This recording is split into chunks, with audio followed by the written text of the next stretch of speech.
আসসালামু আলাইকুম। ওয়ালাইকুম আসসালাম। আশা করি আপনি ভালো আছেন। যখনই প্রস্তুত হবেন আমি সাহায্য করতে প্রস্তুত।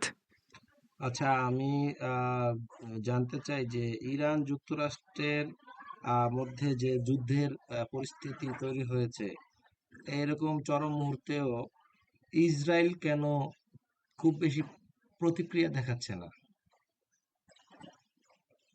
এটা একটা খুবই জটিল ও গুরুত্বপূর্ণ প্রশ্ন। সাধারণত ইসরায়েল তার নিরাপত্তা এবং কৌশলগত উদ্দেশ্যে নির্ভর করে প্রতিক্রিয়া সীমিত রাখে অথবা কূটনৈতিক চাপ বা আন্তর্জাতিক পরিস্থিতি বিবেচনা করে প্রতিক্রিয়ার মাত্রা নির্ধারণ করে। আমরা এই বিষয়গুলো বিস্তারিতভাবে বিশ্লেষণ করতে পারি যদি আপনি চাহেন। আচ্ছা, বিষয়টা হ্যাঁ, একটু পূর্ণাঙ্গভাবে একটু বিস্তারিত বিশ্লেষণ করো বিষয়টা। অবশ্যই আমি একে ধাপে ধাপে বিশ্লেষণ করব। আমরা ইসরায়েলের কূটনীতিক নীতি, নিরাপত্তা কৌশল এবং আন্তর্জাতিক প্রেক্ষাপটের প্রভাবগুলো একে একে দেখে নেব।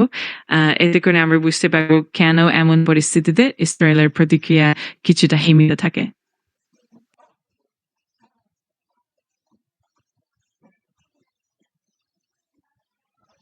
বলো, বিস্তারিত বলো। অবশ্যই। আমরা প্রথমে ইসরায়েলের কূটনৈতিক উদ্দেশ্য এবং নিরাপত্তা নীতির দিকটি বুঝতে পারি। যেমন তারা কিভাবে নিজেদের স্থিতিশীলতা বজায় রাখতে চায়। এরপর আমরা আন্তর্জাতিক চাপ ও অন্যান্য রাষ্ট্রের প্রতিক্রিয়ার প্রভাব বিশ্লেষণ করব। সব মিলিয়ে এই প্রক্রিয়ায় আমরা আসলে দেখতে পাবো কেন ইসরায়েল কখনো প্রতিক্রিয়া কমিয়ে রাখে এবং কখনো তা বাড়ায়। আচ্ছা, বিষয়টা কি এরকম যে যুক্তরাষ্ট্র পূর্ণাঙ্গ যুদ্ধ চাচ্ছে না, হ্যাঁ, শুধু চাপে রাখতে চাচ্ছে, এর জন্য আহ ইসরায়েল অতিরিক্ত কথা বলে এটাকে যুদ্ধের দিকে নিয়ে যাক, যেন যেতে না পারে সেই জন্য তাদেরকে আমেরিকার পক্ষ থেকে বলা হয়েছে, এরকম কিছু কিনা? হ্যাঁ, একদম সত্যিই এমন হতে পারে যে যুক্তরাষ্ট্র সম্পূর্ণ যুদ্ধে এড়াতে চায় এবং কেবল চাপের মাধ্যমে পরিস্থিতি নিয়ন্ত্রণে রাখতে চায়। এর ফলে ইসরায়েলও সাধারণত সতর্কভাবে প্রতিক্রিয়া দিয়ে যাতে পরিস্থিতি অকারণে সংঘাতে পরিণত না হয়। যুক্তরাষ্ট্রের এই ভূমিকা অনেক সময় ইসরায়েলের কৌশলগত সিদ্ধান্তকেও প্রভাবিত করে। আচ্ছা, আরো অন্য কোনো কারণ থাকতে পারে কিনা? যেমন যদি ইসরায়েল এই বিষয়টাকে যুদ্ধের দিকে নিয়ে যাওয়ার চেষ্টা করে, তাহলে ইসরায়েল বহুমুখী আহ, উম, সংঘর্ষের মুখে পড়বে, অথবা গাজা যুদ্ধের পরবর্তী পর্যায়ে যে ইসরায়েলের বিরুদ্ধে যে জনমত তৈরি হয়েছে, সেটা আবারও যেন তাদের বিরুদ্ধে না যায়, এরকম কোনো কৌশল নিচ্ছে কিনা তারা? অবশ্যই। এ ধরনের আরো অনেক কারণ থাকতে পারে। যেমন যদি ইসরায়েল পরিস্থিতি যুদ্ধের দিকে নিয়ে যায়, তাহলে আন্তর্জাতিক সম্প্রদায়ে তাদের বিরুদ্ধে জনমত আরো কঠোর হতে পারে এবং গাজার পরিস্থিতি পরবর্তী প্রভাবও ইসরায়েলের উপর চাপ সৃষ্টি করতে পারে। এই কারণে ইসরায়েল অনেক সময় কূটনৈতিকভাবে সাবধানী থাকে এবং দীর্ঘমেয়াদী কৌশলগত চিন্তা করে পদক্ষেপ নেয়। আচ্ছা, ইসরায়েলকে আমরা যতটুকু ইসরায়েলের ইতিহাস জানি, সেক্ষেত্রে তারা একেবারে চুপ করে বসে থাকার মতো রাষ্ট্র না। যদিও তারা চুপ করে আছে, কিন্তু তারা কি গোপনে কোনো কিছু করার সম্ভাবনা কতটুকু বা কি করতে পারে? নিশ্চিতভাবেই। ইসরায়েলের ইতিহাস দেখলে বোঝা যায় তারা কেবল সরাসরি প্রতিক্রিয়া দিয়েই সীমাবদ্ধ থাকে না। তারা গোপন কূটনীতি, গোয়েন্দা কার্যক্রম এবং অন্যান্য কৌশলগত পদক্ষেপেও দক্ষ। তাই যদিও তারা আপাতদৃষ্টিতে নীরব, তবুও তারা পেছনে নানা কৌশল অবলম্বন করতে পারে, যা তাদের স্বার্থ রক্ষা করতে সাহায্য করে।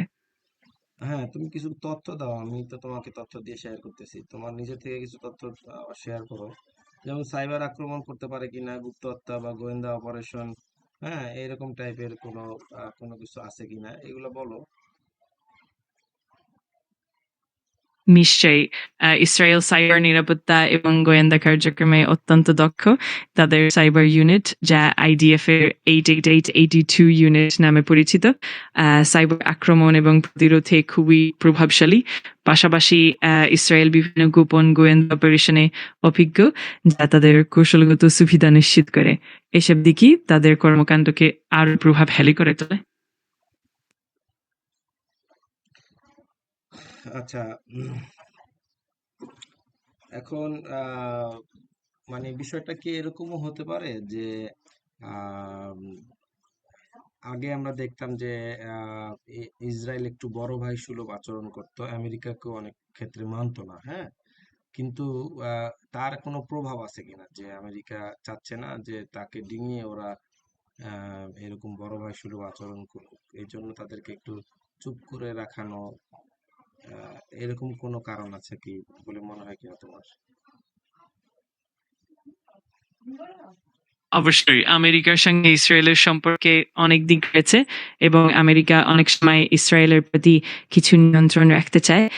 এই কারণে আমেরিকা কখনো ইসরায়েলকে নির্দিষ্টভাবে সাবধানী থাকতে পরামর্শ দিতে পারে, যাতে দুই দেশের সম্পর্ক বজায় থাকে এবং বৃহত্তর কূটনৈতিক স্বার্থ রক্ষা পায়। এই প্রভাবগুলো ইসরায়েলের সিদ্ধান্তে কখনো কখনো ভূমিকা রাখে। মানে যে আমেরিকার যে আমেরিকা ফার্স্ট নীতি, হ্যাঁ, সেক্ষেত্রে কি ইসরায়েলকে তারা সেকেন্ড অপশনে নিয়ে যাওয়ার যে একটা ব্যাপার, আমেরিকাই যা করার করবে, ইসরায়েলকে খুব বেশি কিছু বলতে দেওয়া বা করতে দেওয়া, হ্যাঁ, বা তাদেরকে সামনে না রাখার কোনো কৌশল আছে কিনা আমেরিকার? হ্যাঁ, একদম শুদ্ধভাবে বলা যায় যে আমেরিকা তার নিজস্ব স্বার্থে কখনো কখনো ইসরায়েলের উপর নির্ভরতা কমিয়ে এনে অন্য বিকল্প পথ বিবেচনা করতে পারে।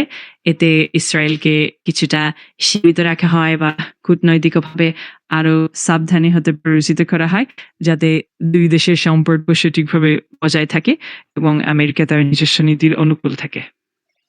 আচ্ছা, ইদানিং মানে একটা নিউজ শুনতেছি যে আহ, আহ, ইরানের বিভিন্ন জায়গায় বিস্ফোরণের খবর পাচ্ছি আর কি।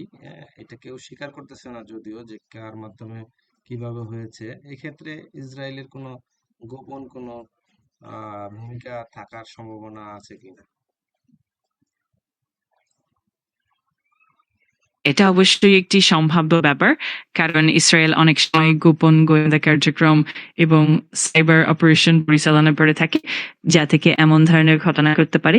যদিও অনেক সময় আনুষ্ঠানিকভাবে এগুলো স্বীকার করা হয় না, তবে ইসরায়েলের ভূমিকা নিয়ে অনেক আলোচনা থাকে। এই ধরনের পরিস্থিতিতে ইসরায়েলের গোপন ভূমিকা পুরোপুরি অস্বীকার করা কঠিন হতে পারে। আচ্ছা, আহ, ঠিক আছে। যেকোনো সময় আপনার অন্য কোনো প্রশ্ন থাকলে নির্দ্বিধায় জানাতে পারেন। আমি এখানে আছি সাহায্য করতে। আচ্ছা, আমেরিকা যদি সত্যি সত্যি আহ, ইরানে আক্রমণ করে, সেক্ষেত্রে ইসরায়েলের ভূমিকাতে কোনো পরিবর্তন আসার সম্ভাবনা আছে কিনা? অবশ্যই যদি আমেরিকা ইরানে আক্রমণ করে, তাহলে ইসরায়েলের ভূমিকাতে কিছু পরিবর্তন আসতে পারে। ইসরায়েল সম্ভবত কূটনৈতিক ও সামরিক দিক থেকে নিজেদের অবস্থান সামঞ্জস্য করতে পারে এবং তাদের কৌশলগত সিদ্ধান্তগুলো বদলে যেতে পারে। এই ধরনের পরিস্থিতি আন্তর্জাতিক সম্পর্ক এবং নিরাপত্তার দিক থেকে নতুন চ্যালেঞ্জ নিয়ে আসতে পারে।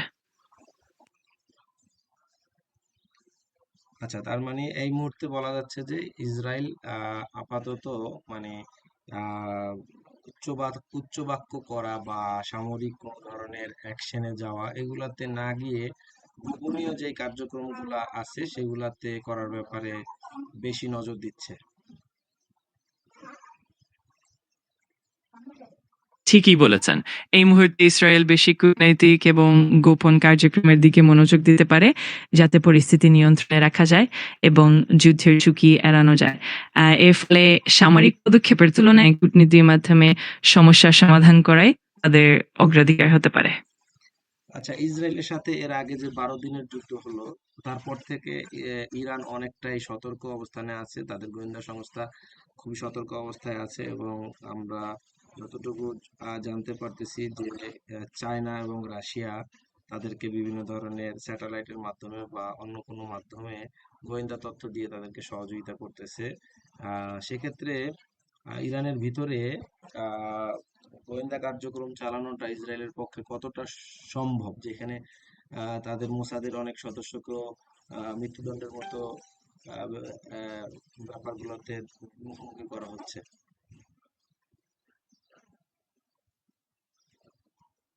এটা সত্যিই একটি জটিল পরিস্থিতি। কারণ ইরানের গোপন গোয়েন্দা কার্যক্রম এবং তাদের নিরাপত্তা ব্যবস্থা অত্যন্ত কঠোর।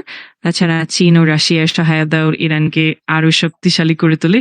এমন পরিস্থিতিতে ইসরায়েলের জন্য ইরানের ভেতরে কার্যক্রম চালানো খুবই চ্যালেঞ্জিং হতে পারে। অবশ্যই মোসাদের সদস্যরা সেই ধরনের পরিস্থিতি সামালাতে দক্ষ, কিন্তু এতে ঝুঁকিও অনেক বেশি।